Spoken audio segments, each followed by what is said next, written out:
అందరికీ నమస్కారం. నేను మీ డాక్టర్ సౌమ్య. ఇప్పుడు పేరెంట్స్ అందరూ పిల్లలను అదే స్కూలు లేదా కాలేజ్‌లో కంటిన్యూ చేయాలా? లేదు వేరే స్కూల్‌కి కానీ, కాలేజ్‌కి కానీ మార్చాలా? లేదంటే కొత్త అడ్మిషన్స్ కోసం స్కూల్స్‌లో ట్రై చేసే టైము. కొత్తగా ఇప్పుడు పేరెంట్స్ అందరూ కూడా అపైర్ నంబర్ కోసం వింటున్నారు. సో, ఈ వీడియోలో అపైర్ అంటే ఏంటి? దాన్ని ఎలా క్రియేట్ చేయాలి? దానివల్ల ఉపయోగాలేంటి అనేది మీకు చెప్తాను. APAAR APAAR automated permanent academic account registry. ఇది సెంట్రల్ గవర్నమెంట్ తీసుకొచ్చిన ఒక కొత్త సిస్టమ్. జస్ట్ లైక్ మనకి ఆధార్ ఎలా ఒక పర్మనెంట్ నెంబర్ ఉందో, స్టూడెంట్స్కి పర్మనెంట్గా రికార్డ్స్ని సేవ్ చేయడం కోసము central government national education policy 2020 recommendation ప్రకారము అపైర్ అనేది ఇంట్రడ్యూస్ చేసింది. సో స్కూల్స్ ఈ అపైర్ నెంబర్ని స్టూడెంట్స్కి క్రియేట్ చేయాలి అంటే ముందుగా పేరెంట్స్ తెలుసుకోవాల్సిన 2 ఇంపార్టెంట్ విషయాలు ఉన్నాయి. ఒకటి ఆధార్. కంపల్సరీ మీ పిల్లలకు మీరు ఆధార్ నెంబర్ తీసుకుని ఉండాలి. Next pen number, personal education number. ఇది స్కూల్స్ స్టూడెంట్స్కి ఇస్తాయి.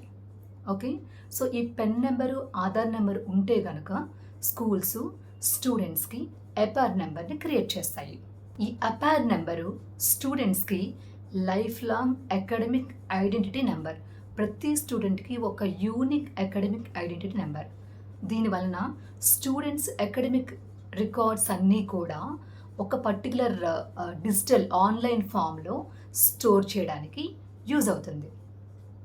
అలానే స్కూల్స్ ఈ అపైర్ నెంబర్ని క్రియేట్ చేసినప్పుడు ఇన్ కేసు స్టూడెంట్స్ కనుక మేజర్ కాకపోతే, అంటే బిలో 18 ఇయర్స్ ఉండి మైనర్స్ అయితే కనుక పేరెంట్స్ తప్పనిసరి ఒక కన్సెంట్ ఫామ్ ఫిల్ చేసి సైన్ చేయాల్సి ఉంటుంది. పేరెంట్స్ ప్రొవైడ్ చేసిన స్టూడెంట్స్ ఆధార్ నెంబర్తో స్కూల్స్ ఈ అపైర్ నెంబర్ని క్రియేట్ చేస్తాయి.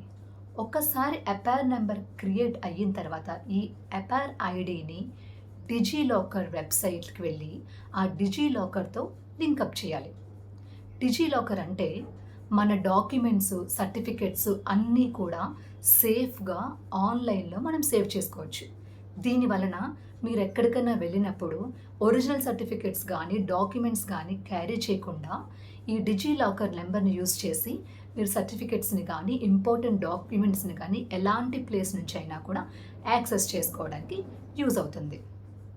ఒకసారి అపైర్ ఐడి జనరేట్ అయిన తర్వాత డిజిలాకర్కి లింకప్ చేసి ఈ ఆధార్ కార్డు లాంటి ఈ అపైర్ కార్డుని మీరు డౌన్లోడ్ చేసుకోవచ్చు.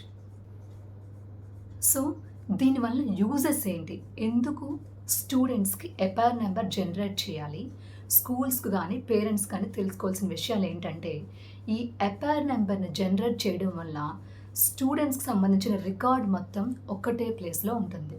సో రేపు మీరు ఎక్కడికన్నా వెళ్ళాల్సిన స్టూడెంట్స్కి సంబంధించిన డేటాని, వాళ్ళ మార్క్ షీట్స్ కానీ సర్టిఫికెట్స్ కానీ ఎలాంటి డేటానైనా క్యారీ చేయాల్సిన అవసరం లేదు. ఇన్ కేసు ఒరిజినల్ సర్టిఫికెట్స్ ఏవైనా లాస్ అయితే ఎలాంటి వర్రీ అవ్వాల్సిన అవసరం లేదు. ఇవంతా కూడా డిజిటల్ ఫామ్లో రికార్డ్ అయ్యి ఉంటాయి, డిజిలాకర్లో రికార్డ్ అయ్యి ఉంటాయి. సో పేపర్ వర్క్ తగ్గుతుంది, ప్లస్ జెన్యూన్గా స్టూడెంట్ సర్టిఫికెట్స్ అన్నీ కూడా ఎలాంటి ఫేక్ సర్టిఫికెట్స్ జనరేట్ చేయడానికి అవకాశం లేకుండా జెన్యూన్గా స్టూడెంట్ సర్టిఫికెట్స్ అన్నీ కూడా ఒక పర్టికులర్ ప్లేస్లో సేవ్ అయి ఉంటాయి. ఇన్ కేసు రేపు పొద్దున్న మీ పిల్లలు జాబ్ ఇంటర్వ్యూస్కి వెళ్ళినప్పుడు కూడా జాబ్ ఇంటర్వ్యూస్లో ఆ పర్టికులర్ పీపుల్ అపైర్ నెంబర్ తీసుకుంటే student academic record right from primary to till post graduation whatever, అంటే చిన్నప్పటి నుంచి అప్పటి వరకు కూడా మొత్తము మార్క్స్ కానీ వాళ్ళ అకాడమిక్ డేటా, వాళ్ళ పెర్ఫార్మెన్సు, ఏ స్కూల్ నుంచి ఏ స్కూల్కి షిఫ్ట్ అయ్యారు, ఎక్కడ చదివారు, ఇలాంటి డేటా మొత్తం ఇంటర్వ్యూస్లో కూడా వాళ్ళు ఈజీగా యాక్సెస్ చేసే వీలుంటుంది. స్టూడెంట్స్ని ఒక స్కూల్ నుంచి ఇంకొక స్కూల్కి ట్రాన్స్ఫర్ చేసినప్పుడు కూడా మీరు ఎలాంటి డాక్యుమెంటేషను, సర్టిఫికేట్స్ వాళ్ళకి సబ్మిట్ చేయాల్సిన అవసరం ఉండదు. ఎందుకంటే మొత్తం అంతా కూడా రికార్డు సేవ్ అయి ఉంటుంది. జస్ట్ మీరు ఆ అపైర్ నెంబర్ ఇస్తే ప్రాసెస్ అంతా కూడా ఈజీగా అవుతుంది. ఇవే కాకుండా స్టూడెంట్స్కి స్కాలర్‌షిప్స్‌కి సంబంధించిన ఇన్ఫర్మేషను, లేకపోతే వాళ్ళు ఏదైనా గవర్నమెంట్ స్కీమ్స్‌కి బెనిఫిట్ అవ్వాలైనా, లేకపోతే వాళ్ళు ఫ్యూచర్‌లో ఏదైనా వాళ్ళకి నచ్చిన ఒక ఇంట్రెస్టింగ్ కోర్స్‌ని నామినల్ ఫీస్‌తో చేయాలన్నా కూడా ఈ గవర్నమెంట్ పోర్టల్స్‌లోని ఆ కోర్స్‌కి సంబంధించిన డీటెయిల్సు, ఆ పర్టిక్యులర్ ఫీల్డ్‌లో ఉన్న ఎక్స్‌పర్ట్స్, మెంటర్ సజెషన్స్ ప్రతీదీ కూడా అవైలబుల్‌గా ఉంది. సో, గవర్నమెంట్ సంబంధించిన స్కీమ్స్‌ని తెలుసుకోవడానికి, స్కాలర్‌షిప్స్‌కి సంబంధించిన ఇన్ఫర్మేషన్ తెలుసుకోవడానికి, గవర్నమెంట్ ఆఫర్ చేసే కోర్సెస్ ఇలాంటి డీటెయిల్స్ తెలుసుకోవడానికి కూడా ఈ ఎపార్ నెంబర్ అనేది చాలా యూజ్ అవుతుంది. సో, మరి ఆలస్యం చేయకుండా మీ స్కూల్స్‌తో మాట్లాడి, మీరు కోఆపరేట్ చేసి ఎపార్ నెంబర్‌ని మీ స్టూడెంట్స్‌కి, మీ పిల్లలకి జనరేట్ చేయండి. Thank you.